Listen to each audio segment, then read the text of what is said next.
बोलती पुस्तके. ज्यांना वाचनाचा नाद त्यांना बोलती पुस्तके घाली साद. आमचं चॅनल सबस्क्राईब करा आणि सबस्क्राईब करायला इतरांनाही सांगा. नमस्कार श्रोते मित्र हो, बोलती पुस्तके सादर करीत आहे लेखक डॉक्टर श्रीकांत पाटील लिखित कादंबरी लॉकडाऊन भाग 7. सकाळी 5ला जाग आली. लाईटचा अद्याप पत्ता नव्हता. तिनं दिवा पेटवला. अंधारातच अंगण लोटलं. चूल पेटवली, बंब पण पेटवला. आंघोळ पाणी आटोपलं आणि मग नवऱ्याला उठवलं. अहो उठा आता, फटफटी झालंय. तसा परसू डोळे चोळतच उठला. कालच्या पावसानं सगळी दैना उडवून टाकलेली. लाईट नाही आली, दिसत नाही वी तुम्हाला. हायला, मिस्त्री खोटं बोलला आपल्याला. पण त्याला तर काय कळतंय म्हणा. रात्रीची वेळ, दिवसा असतं तर वेगळं. पण त्याला पण वटरातनं कोणीतरी सांगितलेलं, तेच त्यानं आपल्याला सांगितलं. त्यानं गडबडीत आंघोळ केली, चहा घेतला, 2 पाव खाल्ले. अहो जरा दमानं, एवढी गडबड कशा पायी? अगं आज चालत जायला लागणार, सायकल रानातच आहे त्यामुळं. त्यानं मळ्याचा रस्ता धरला. लांब लांब ढेंगा टाकत वडा गाठला. गुडघ्यावड्या पाण्यातून ओढा पार करून पलीकडं पांदीतनं चप्पल हातात धरून सर्कस करीतच तो रानाच्या वाटाला लागला. चकचकीत उजाडलं होतं. पांदीच्या दोन्ही बाजूला असली माळव्याची शेती पार इसकटून गेलती. दोडक्याचे याल आणि आधारासाठी दिलेल्या काट्या पार भुईसपाट झालेल्या. टोमॅटोनं लगडलेली झुडपं पार झोपलेली. गाराच्या तडाक्यानं मोठमोठी कलिंगडं भकलं होऊन उघडी पडलेली. पोटच्या पोरापरास जपलेल्या आडसाल लावणीनं चक्क रानातल्या रानात जागेवरच दंडासान घातलेलं. हे सारं बघत असताना त्याच्या आपल्या डोळ्यावर विश्वासच बसेना. त्यानं इकडं तिकडं बघितलं. आपण चुकून दुसऱ्याच्या शिवारात आलो की काय असं क्षणभर त्याला वाटलं. स्वतःला चिमटा काढला आणि डोळं गच्च मिटलं. आता शेतकरी पार मेला. आई जीव घालीना आणि बाप भीक मागू देईना. बाहेर रोजगार नाही आणि मोठ्या कष्टानं पिकवलेलं हातात नाही. पावसानं पार वाट लावली. शेत शिवारात शेतकरी रोज बुट्टी बुट्टीभर माळवं तोडून गावात फिरून विकत होते. कसं तरी 4 पैसे मिळत होतं. बजूनानं तर चांगली ट्रॉलीभर कलिंगडं ऑनलाईन परवाना काढून आजूबाजूच्या गावात विकली होती. माळव्यासाठी इतर पिकांसाठी घातलेल्या खर्चाची कशातरी मुदला मुद्दल करण्यासाठी शेतकरी जीवाचा आटापिटात करीत असताना आता या आसमानी संकटानं झोडपलं. खिन्न मनानं शून्य नजरेनं चिखल तुडवीत तो आपल्या अड्ड्यावर आला. पोत्याची खोळ केली. बुट्टीत शान भरलं, उकिरड्यात टाकलं. चिखलानं माखलेले पाय गवताला पुसलं. धारा काढल्या. कालची शिल्लक कुट्टी टाकली. किटली खुंटीला अडकवली आणि नांगरल्या वावरात आला. ढेकळं पार विरघळून गेलती. रान भुई सपाट झालतं. तेवढंच समाधान. आता त्याला मशागत करणं सोपं जाणार होतं. पुन्हा उसाकडं आला. आवडात शिरून घातीचा अंदाज घेतला. पाय पेंडलत होतं. आज काय पाला काढता येणार नाही असं बडबडतच तो बाहेर आला आणि किटल्या घेऊन गावात आला. रानात झालेला सगळा हैदोस त्यानं रखमाला सांगितला. तिलाही खूप वाईट वाटलं. काय करणार, निसर्गापुढं कुणाचं काय चालतंय म्हणत तिनं त्याला धीर दिला. आपलं काय नुकसान नाही, पण त्या अल्पभूधारक मजुरांनी काय करायचं, काय खायचं? बाहेर रोजगार नाही, रोगाच्या भीतीनं बाहेर पडायचं नाही आणि आत्ता हक्काच्या शेतात आपल्या डोळ्यांनी पिकाची झालेली माती बघायची. काय करणार बळीराजा? रखमा त्याला समजावीत राहिली. त्यानं तोंड धुतलं. पुन्हा एकदा गरमागरम चहा घेतला आणि बाहेरच्या जगाचा हाल हवाला पाहण्यासाठी म्हणून पेपर चाळत राहिला. लॉकडाऊनने अनेकांची नाकाबंदी झाली. अनेकांची रोजीरोटी हिसकावून घेतली. तर अनेकांना दिवसभर घरात राहा असा नवा मंत्र दिला. 4 भिंती आणि मजबूत छप्पर असल्यानं मिळेल ते खाऊन रेशनचं धान्य आणून आणि आपल्या रानातून तर कधी शेजारा पाजाऱ्याकडून भाजीपाला मागून आणून 2 वेळच्या भाजी भाकरीची सोय अनेकांनी केली. कोरोनानं आपल्या विळख्यातून कुणाला सोडलं नाही. अनेक पालकांची पोरं पुण्या मुंबईत काय तर अगदी कोटा दिल्लीत अडकलीत. अनेक भाविक काशी मथुरा गया येथे अडकले. तर पर्यटकांना थंड हवेच्या ठिकाणी अडकून पडावं लागलं. परमुलूक जवळ असलेले पैसे संपत आलेले, मनासारखे जेवण नाही आणि जिल्हाबंदी राज्यबंदी झाल्यानं आपल्या गावी परताही येत नाही, अशी विचित्र कोंडी त्यांची झाली होती. लॉकडाऊन संपेपर्यंत तिथंच थांबा, तिथलं सरकार तुम्हाला मदत करील असं आश्वासन त्यांना दिलं जात होतं. वरिष्ठ पातळीवरून त्यांच्याबाबत खबरदारी व काळजी घेतली जात होती. पण गरीबाला कोणी वाली नसतो. इडापिडा टळू दे आणि बळीचं राज्य येऊ दे असं म्हणतात. बळीचं राज्य काय आलं नाही, उलट त्याची अवस्था वर्षानुवर्ष बिकट होत गेली. लॉकडाऊनच्या काळात त्यांना खरंच कोणी वाली राहिला नाही. कालच्या वळवाच्या पावसानं विचार करत बसला परसू भानावर आला. गावाच्या बाहेर उघड्या माळावर उतरलेल्या ऊसतोड मजुरांच्या गबाळ्यांच्या विस्कटलेल्या झोपड्या, भिजलेलं अंथरूण, ओलं किच्च झालेलं धान्य बघून त्याला खूपच वाईट वाटलं. काही कारखान्यांचा हंगाम संपला तर काहींचा संपायच्या मार्गावर असतानाच अचानक ही कोरोनाची बला आली. बघता बघता वाढत गेली आणि अचानक सारा देश 21 दिवस लॉकडाऊन झाला. हाताला काम नाही, राहायला घर नाही, मुक्कादम पण लक्ष देत नाही. जवळ असलेलं पैसं संपलं, धान्य संपत चाललेलं. मग आम्ही खायचं काय? आणि इथं कामच नाही तर राहून तरी काय उपयोग? अशी विचित्र अवस्था या मजुरांची झाली होती. परसू तात्याला, पोलीस पाटलाला आणि पंचमंडळांना घेऊन गबाळ्यांच्या वस्तीवर गेला. तिथले विस्कटलेले संसाराने झालेलं नुकसान आणि तिथल्या बाया माणसांचे चेहरे पाहून त्याच्या डोळ्यात टचकन पाणी आलं. वास्तविक त्यांना काय मदत करता येईल का हे बघण्यासाठी ती मंडळी तिकडे गेली होती. परसूची आणि त्यांची चांगलीच घसट होती, कारण परसूच्या मळ्यात त्यांची आठवडाभर तोड चालायची. त्यामुळे ती पाणी न्यायला त्याच्या विहिरीवरच यायची. परसूही त्यांना मदत करायचा. जाताना त्यांना माळवही द्यायचा. परमुलकात ती माणसं पोट भरायला आलेली म्हणून त्याला दया यायची. परसूला बघितल्यावर त्यातल्या रामा शिंदेला हुंदकाच फुटला. तो म्हणाला, परसू दादा, काय पण मार्ग काढा, पण आम्हाला आमच्या गावाला सोडायला सांगा. हे बघा, ते काय आमच्या हातात नाही, पण आम्ही तुम्हाला गावातील जिल्हा परिषद शाळा राहायला देऊ शकतो. तेवढ्यासाठी ही पंचमंडळी आल्यात. अरे रामू, आपल्या गावातनं दोन्ही बाजूला आम्ही पण चर खुदून नाकाबंदी केली आहे. कुणाला बाहेर जाता येत नाही आणि बाहेरच्या कुणाला गावात पण घेतलं जात नाही. मग आता काय करायचं? आमची 15 कुटुंब आहेत, जवळपास 35 जण आहेत. आता इथं आमचं काहीच काम नाही, मग राहून तरी काय करायचं? मध्येच तोंड घालत पोलीस पाटील म्हणाले, ते खरं आहे, पण हा रोग भयंकर आहे. सरकारचाच आदेश आहे. तुम्हाला कारखान्याकडून पण धान्य व इतर मदत मिळेल, पण इथून काय बाहेर जाता येणार नाही. रात्रीपासून परसून टुमणं लावलेलं. आम्हालाही वाईट वाटतंय, पण काय करायचं? त्यांचाच मुलगा बबन शिंदे पोलीस पाटलांना काकुळतीनं येऊन म्हणाला, आमची कोणतीही चाचणी घ्या. गावामध्ये गेल्यानंतर तेथील प्रशासन सांगेल ते नियम आम्ही पाळतो, पण आम्हाला आमच्या मूळ गावी जाऊ द्या.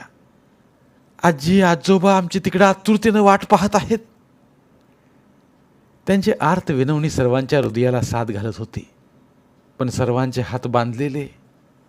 पंचमंडळीत पण 2 पार्ट्यांचे लोक होते, त्यामुळे ते एकमेकावर लक्ष ठेवून होते. परवा एक पोरगा गावातनं नजर चुकवून गेला तर त्याच्या हातावर क्वारंटाईनचा शिक्का मारायला लावला होता. त्याला सक्तीनं घरात बसायला लावलं. त्यामुळं कोण धाडस करणार? परिस्थितीच थोडी गंभीर झाली. त्यामुळं कोणच काय बोललं नाही म्हटल्यावर शेवटी परसूच त्यांना म्हणाला, हे बघा, सगळं सामान सुमान उचला आणि शाळेत या राहायला. आम्ही पुढं जातो. तात्या पंचमंडळी सगळेजण तुमची काळजी घेतील. निवांत राहा. मग बघूया काय करायचं ते. बबन अधिकच गयावया करू लागला. अहो अहो मालक, आता आमचा शाळूचा हंगाम आहे. आम्हाला जायला तसा 2 आठवडे उशीरच झाला आहे. शाळू काढायचा आहे, मळणी करायची आहे. आम्ही इथं राहिलो तर पीक जाग्यावर राहील का? आम्ही जर गावाकडे नाही गेलो तर उद्या पिकाला आम्हाला मुकावं लागणार. आमचे आजी आजोबा आमच्या परतीच्या वाटेकडे डोळे लावून बसल्यात. आमची कोणतीही तपासणी करा, मात्र आम्हाला आमच्या गावी सोडा, गावी सोडा आम्हाला. पण ऐकण्याशिवाय ही नेते मंडळी काहीच करू शकत नव्हती. गावचं कारभारी म्हणून त्यांची व्यवस्था लावण्याचं आणि आधार देण्याचं काम त्यांनी केलं आणि गबाळ्यांच्या पालावरनं पंचाच्या फटफटी पंचायतीत आल्या. परसूही बरोबर होता. पंचायतीत अगोदरपासूनच गावावर बारकाईनं लक्ष ठेवणारी स्वयंसेवक मंडळी, रिटायर्ड फौजी मंडळी हॉलमध्ये अंतर ठेवून बसली होती. तात्या, पोलीस पाटील, आप्पा, आबा आल्याबरोबर सगळेजण सावरून बसले. तात्यानं ग्रामपंचायतीच्या शिपायाला हेडमास्टरला बोलवायला धाडलं आणि सर्वांना उद्देशून म्हणाले, ही गरीब गबाळ्यांची कुटुंब आता शाळेत राहतील. त्यांना निवारा होईल. रात्रीच्या पावसानं त्यांची पार दैना झाली आहे. पण अजून 8 दिवसांचं हे लॉकडाऊन आहे. त्यांनी खायचं काय?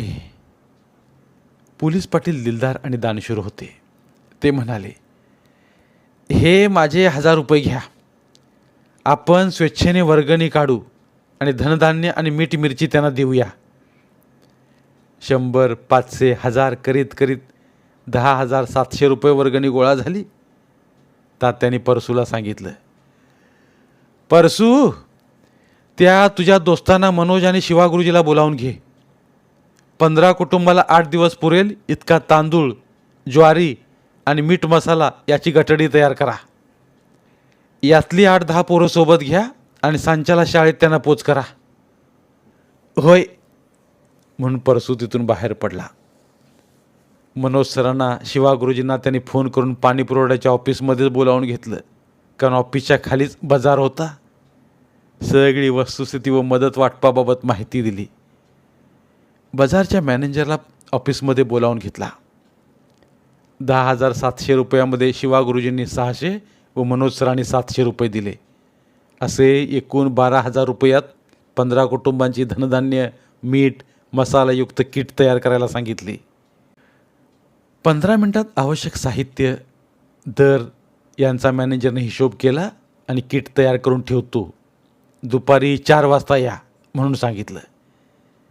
त्याप्रमाणे परसूने स्वयंसेवक व सरांना दुपारी किट ताब्यात घेऊन पंचायतीत नेऊन ठेवायला सांगितलं. परसूला मळ्याकडे जायची घाई झाली होती. त्यात सायकल पांदीतनं चालणार नव्हती, म्हणून लगबगीनं तो घरात आला. हातपाय धुतलं, चहा घेतला आणि झपाझप पावलं टाकत मळ्याचा रस्ता जवळ केला. आवराआवर करून धारा काढल्या, कडबा कुट्टी घातली. त्यात कोपऱ्यात रचून ठेवलं गेल्या वर्षीच्या सोयाबीनचं भुसकाट गव्हाणीत मापाप्रमाणे 2-2 पाट्या टाकलं आणि मग घरला आला.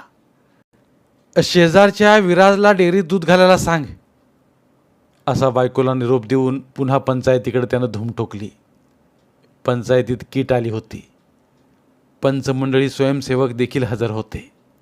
गबाळ्यांनी शाळेचा ताबा घेतल्याची खबर स्वयंसेवकांना दिली. सगळ्यांनी हौदा रिक्षातून ती किट शाळेत आणली. गरीब कुटुंबांना प्रत्येकी 1 याप्रमाणे किट वाटून आधार दिला. आता परसूचा जीव शांत झाला. परसू म्हणाला, आपण एकीनं लढूया आणि कोरोनाला हरवूया. कोरोना पूर्ण बरा होतो हा आत्मविश्वास पहिल्या दिवसापासूनच सरकारनं लोकांच्या मनात निर्माण केला होता. त्याचं प्रत्यंतर आता यायला लागलं होतं. पण लोक पोलिसांचं ऐकत नव्हते. खोटी कारणं सांगून बाहेर पडत होते. अत्यावश्यक सेवेचे स्टिकर गाड्यावर लावून चोरटी प्रवास, वाहतूक करत होते. पण पोलिसांच्या चाणाक्ष नजरेतून हे सुटत नव्हतं. पकडले जात होते. तिकडे डॉक्टर प्रयत्नांची शिकस्त करत होते. पॉझिटिव्ह रुग्णावर आपले सर्व ज्ञान आणि कौशल्य पणाला लावून उपचार करीत होते, रुग्णांना बरे करीत होते, आरोग्यमंत्र्याचा विश्वास सार्थ ठरवत होते. बुधवारी 8 एप्रिलला कोल्हापुरातील बहीण भाऊ पहिल्यांदा कोरोनामुक्त झाले. डॉक्टर परिचारिकांनी त्यांचं फुलांचं गुच्छ देऊन कोरोनावर मात केल्याबद्दल त्यांचं अभिनंदन केलं. उपनगरातील लोकांना वास्तविक या दोघांमुळे 2 आठवडे भयाच्या सावटाखाली राहावं लागलं होतं, पण तरीही लोकांनी त्यांच्या टाळ्या वाजून स्वागत केलं. घरात प्रवेश करताना त्यांना गहिवरून आलं. ही सगळी दृश्य स्थानिक TV चॅनल्सनी दाखवली. याचा फायदा असा झाला की कोरोना रुग्णाकडे बघण्याचा लोकांचा दृष्टिकोन बदलला. तसंच या दोघांच्या रोगमुक्तीमुळे कोरोना बरा होतो हा आत्मविश्वासही निर्माण झाला. बातमी पाहत असतानाच परसूनं टाळ्या वाजवल्या. वाह, छानच, भले बहादर, असे शब्द त्याच्या तोंडातून बाहेर पडले. त्याने स्वयंपाकघरातील रखमाला हाक मारली. कोल्हापुरातील पेशंट बरं झालं. तिलाही बरं वाटलं. काय नाही, बघा, डॉक्टरांचं ऐकलं की हा कोरोनासुद्धा बरा होतोय. आपण काय अमेरिकेतल्या किंवा इटलीतल्या माणसांसारखं काय हार मानतोय?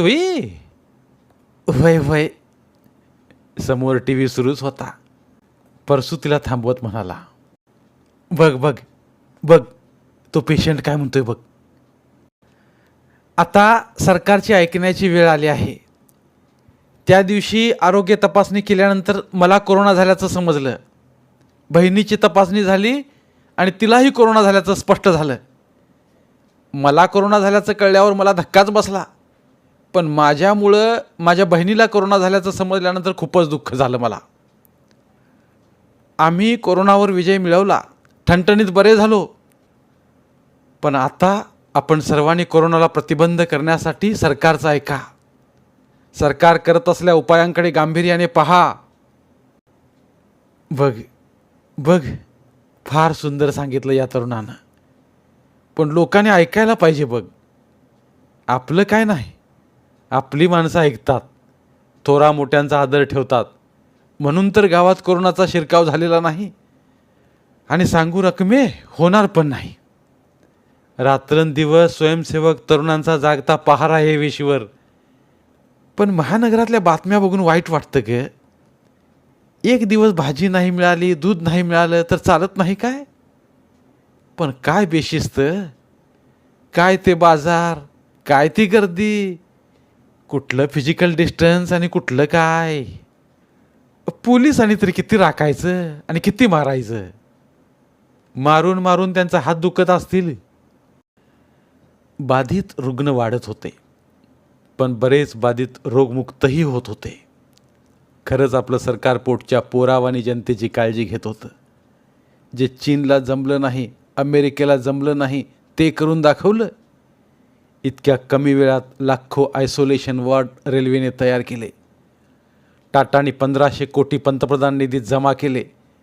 अनेक छोट्या मोठ्या उद्योगपतीपासून ते चतुर्थ श्रेणी कर्मचाऱ्यांपर्यंत, पेन्शनधारकापासून ते बाळगोपाळांपर्यंत पंतप्रधान निधी आणि मुख्यमंत्री सहायता निधीत दात्यांची रीग लागली आहे. खरंच रकमे, मला माझ्या देशाचा अभिमान आहे.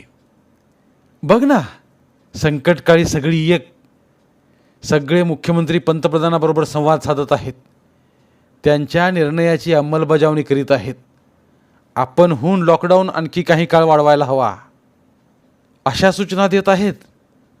हे सगळं कशासाठी? आपल्यासाठीच ना. खरंच खरंच माझा देश महान आहे.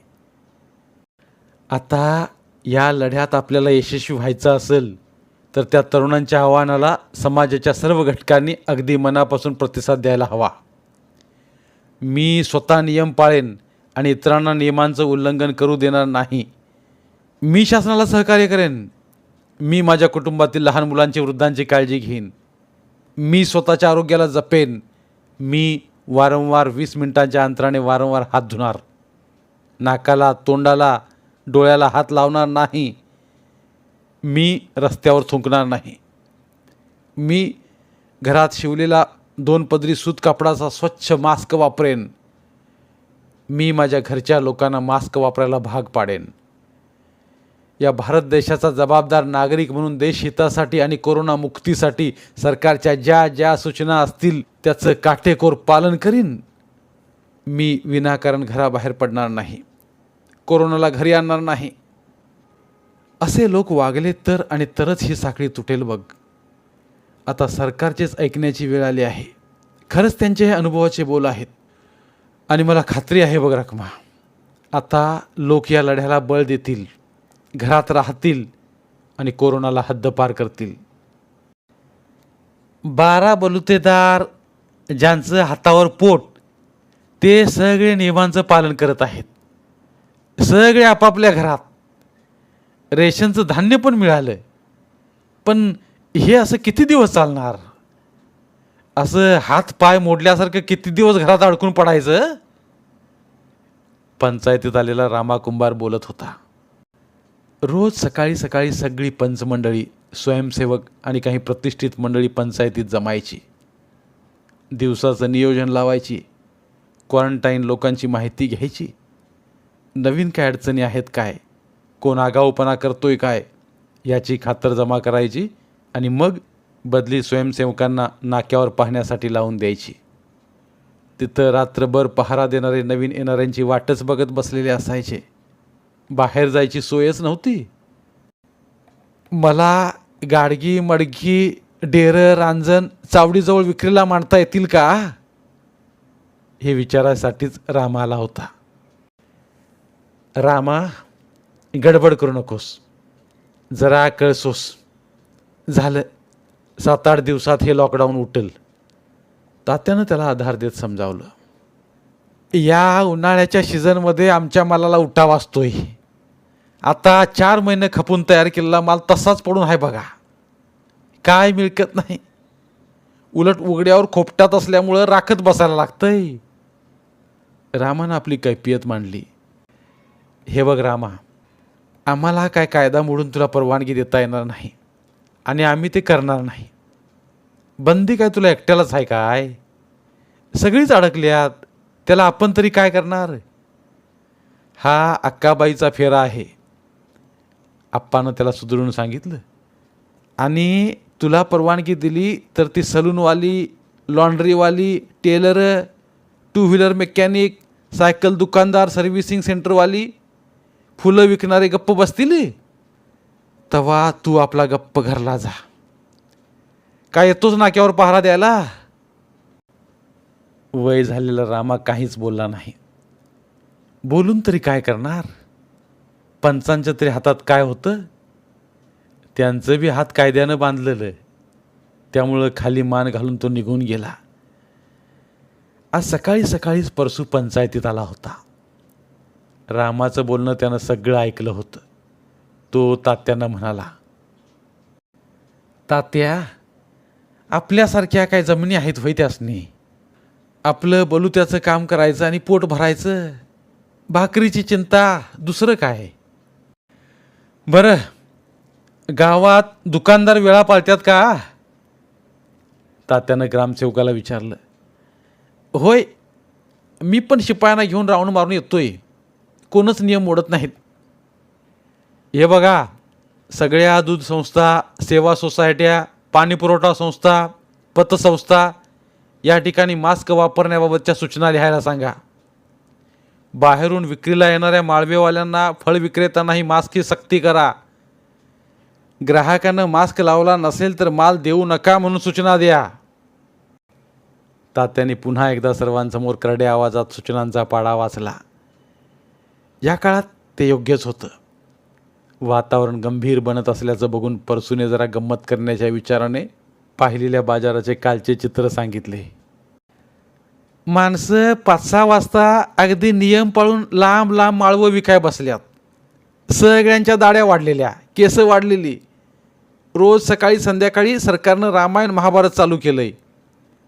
लोकांनी भलतंच मनावर घेतलेलं दिसतंय.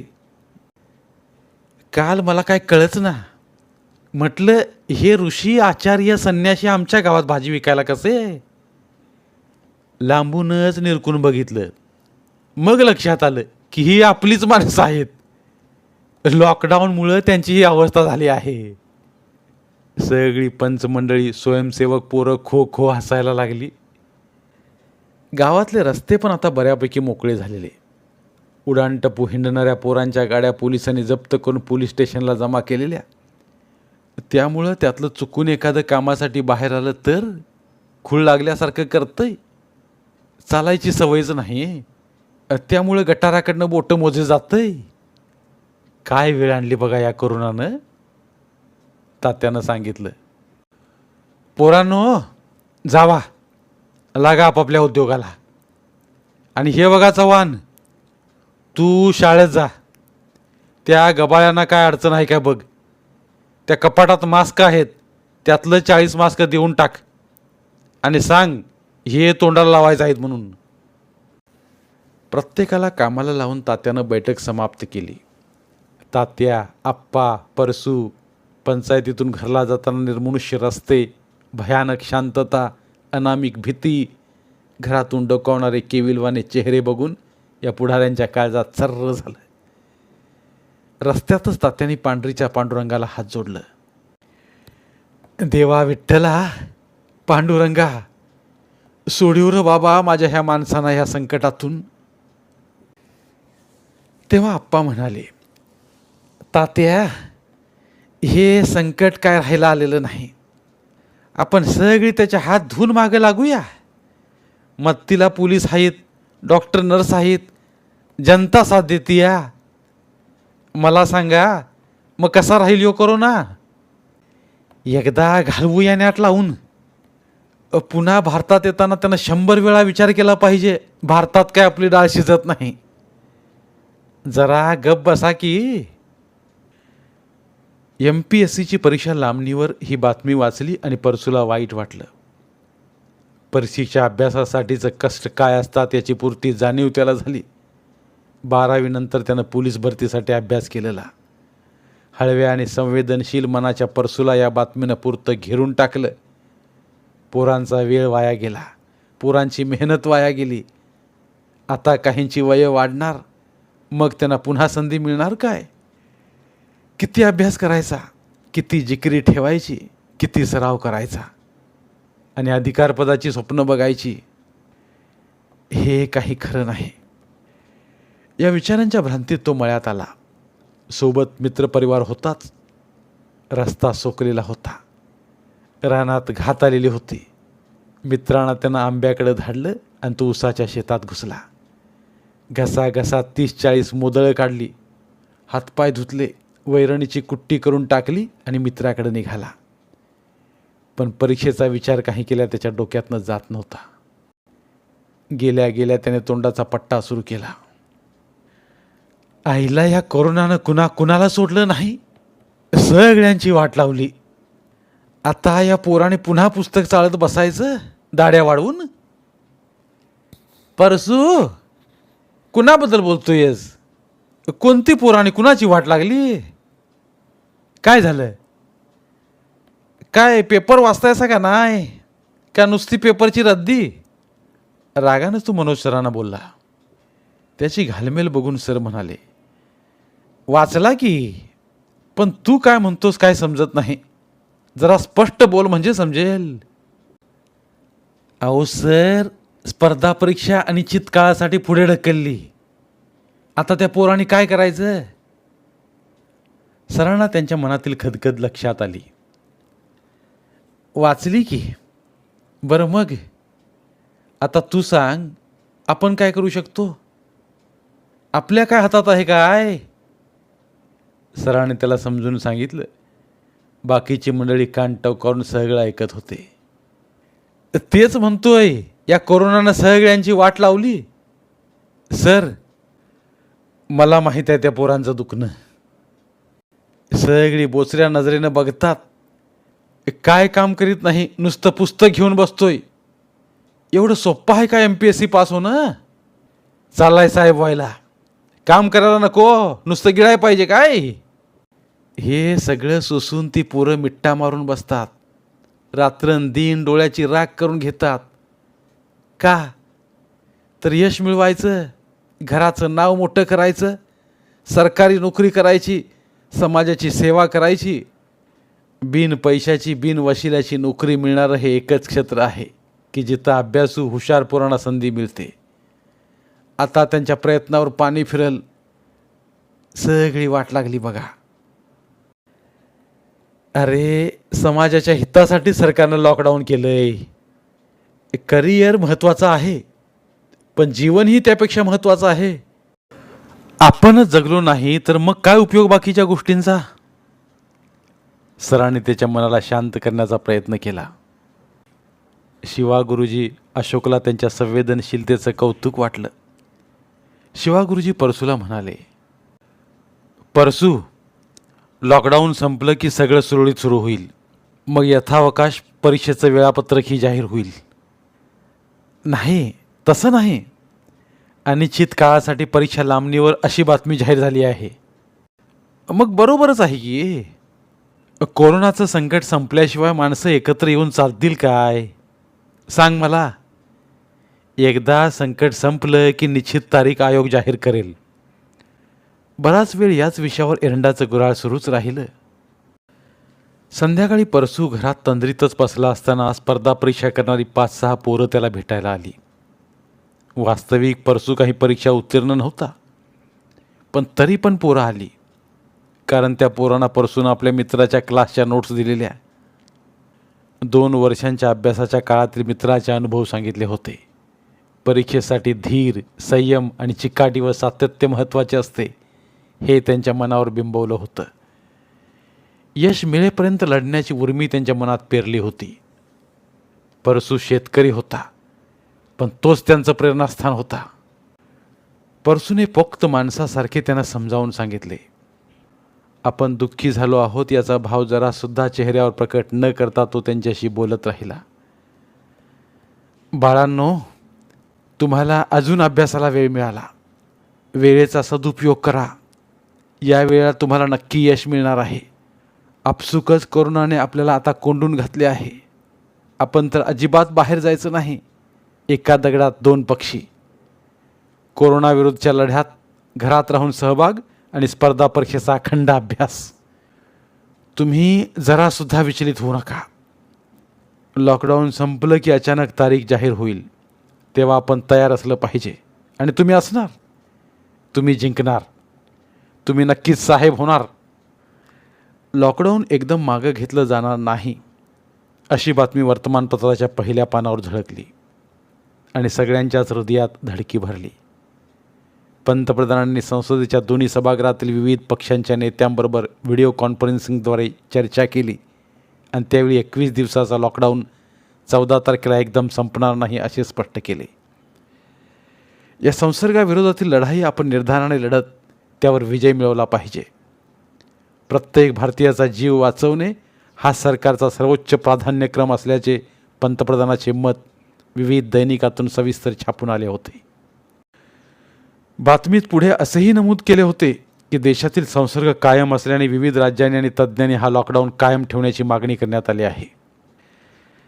ही आणीबाणीची वेळ असून कोरोनाच्या वैश्विक संकटाविरुद्ध एकजुटीने लढून भारत त्यावर विजय मिळवेल असा विश्वास पंतप्रधानांनी व्यक्त केला होता. त्याचे कारण सर्वतोपरी प्रयत्न करूनही रुग्ण वाढत होते. रुग्ण बरे करण्यासाठी 3T पद्धतीचा वापर केला जात होता. बाहेरून येणाऱ्यांना विलगीकरण कक्षात डांबले जात होते. आता तर सगळ्याच गोष्टीवर बारकाईने निगराणी ठेवली जात होती. लॉकडाऊन संपणार नाही, तो आणखी काही दिवस असाच कायम राहणार ही बातमी जवळपास सर्व स्तरापर्यंत पोहोचली होती. आता काय करायचं? परसूला चिंता सतावत होती. इकडे आड आणि तिकडे विहीर अशी त्याचीच काय तर प्रत्येकाची अवस्था झाली होती. येणारा प्रत्येक दिवस अधिकच भीती दाखवत होता. ताटातलं अन्नसुद्धा त्याला गोड लागत नव्हतं. प्रश्न त्याचा वैयक्तिक नव्हता तर सार्वजनिक होता. पण लॉकडाऊनच्या काळात त्यालाच काय तर सगळ्यांनाच वीट आला होता. सरकारची भीती रास्त आहे हे त्यालाही पटत होतं. पण लोकांचं, मजुरांचं, कामगारांचं, कलाकारांचं, कारागिरांचं घर कसं चालणार हा सार्वजनिक प्रश्न त्याला सतावत होता. दुष्काळात 13वा महिना अशीच काही आता लोकांची अवस्था होणार हे उद्याचं भीतीदायक चित्र त्याच्या डोळ्यांसमोरून हलत नव्हतं. कामधंद्यात त्याचा दिवस सरत होता. नोकरदारांचा पगार चालू होता. पण सामान्यांचा जीव मात्र मेटाकुटीला आला होता. आता तर विविध जिल्ह्यातून कोरोना रुग्णांच्या मृत्यूचे आकडे यायला सुरुवात झाली होती. रुग्ण वाढत होते, पण बरेही होत होते. पण वाढ आणि बरे होणाऱ्यांचे प्रमाण व्यस्त होते. त्यात मृत्यूचे आकडे वाढत असल्याचं ऐकून पोटात आता आकडी यायला लागली होती. धन्यवाद.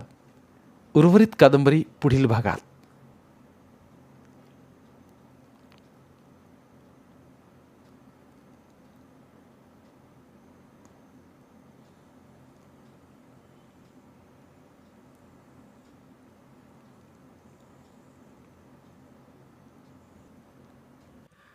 मराठीतील प्रतिभावंत लेखकांचं साहित्य, कथा, कादंबऱ्या ऐकण्यासाठी आमचं बोलती पुस्तके हे चॅनल सबस्क्राईब करा. आणि मराठी साहित्याचा प्रसार करण्यासाठी प्रत्येक मराठी माणसाला सबस्क्राईब करण्यासाठी आवाहन करा. आणि बोलती पुस्तके या साहित्य चळवळीत सहभागी व्हा. आपले पुन्हा एकदा धन्यवाद.